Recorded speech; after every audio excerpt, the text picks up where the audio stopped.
Hi everybody, welcome to another video, and I am 21 weeks and 4 days, and yesterday I had my consultant appointment to discuss mode of delivery for this baby.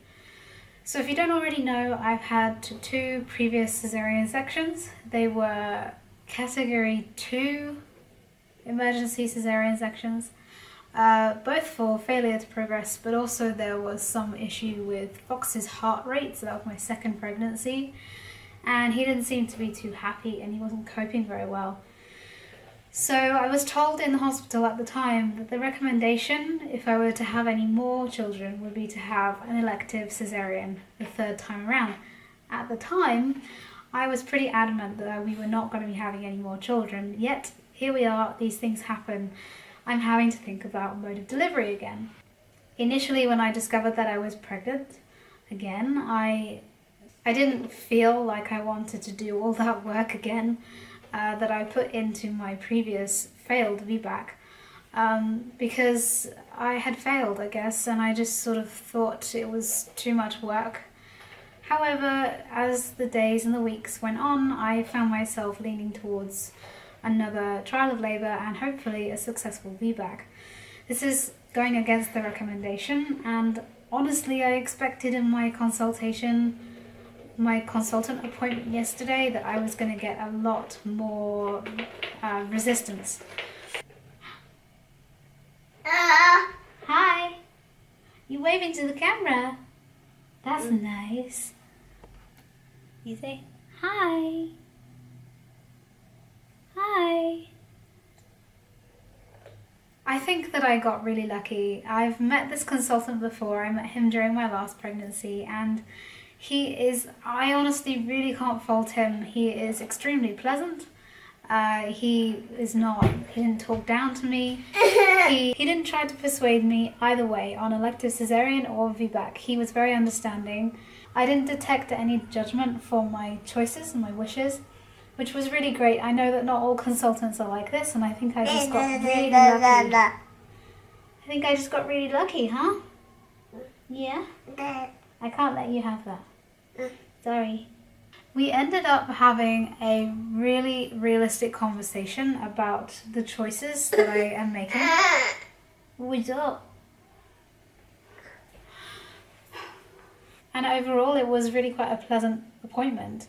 At the moment, there are a few things that are not in my favour for having a successful VBAC.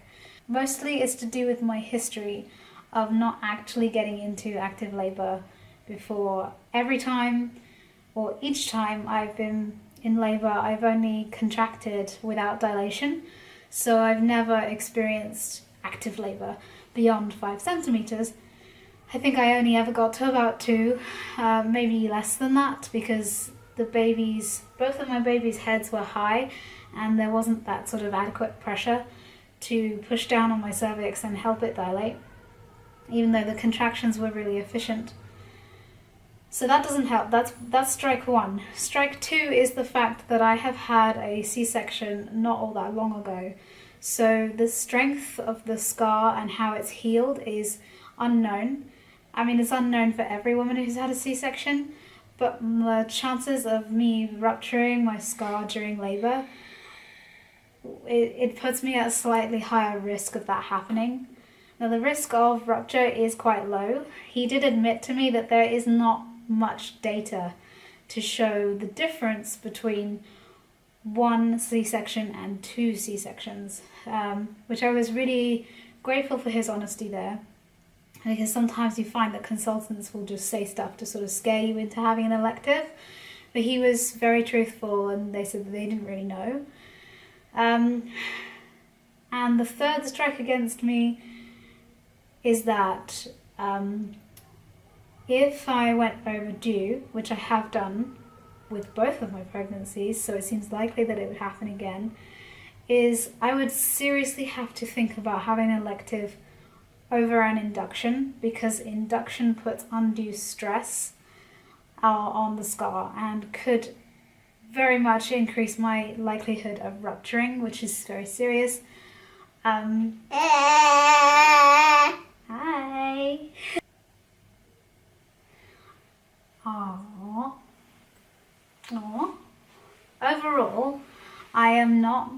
gorgeous. No, I know, but you're very heavy. Oh. Overall, I'm not against having an elective cesarean, but I think that because I didn't think that I would be getting the chance to do this again, have another baby, and even get the chance to labour and try for a VBAC again, I think that I kind of have to take it. I want to take that opportunity because I don't know what could happen. I mean, I could be successful, but I could also fail.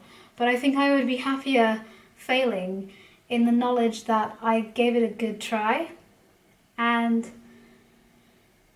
you know, if I have another C-section, then so be it. You know, maybe I am just one of those women, the rare few, who really can't give birth vaginally. That's right. Now,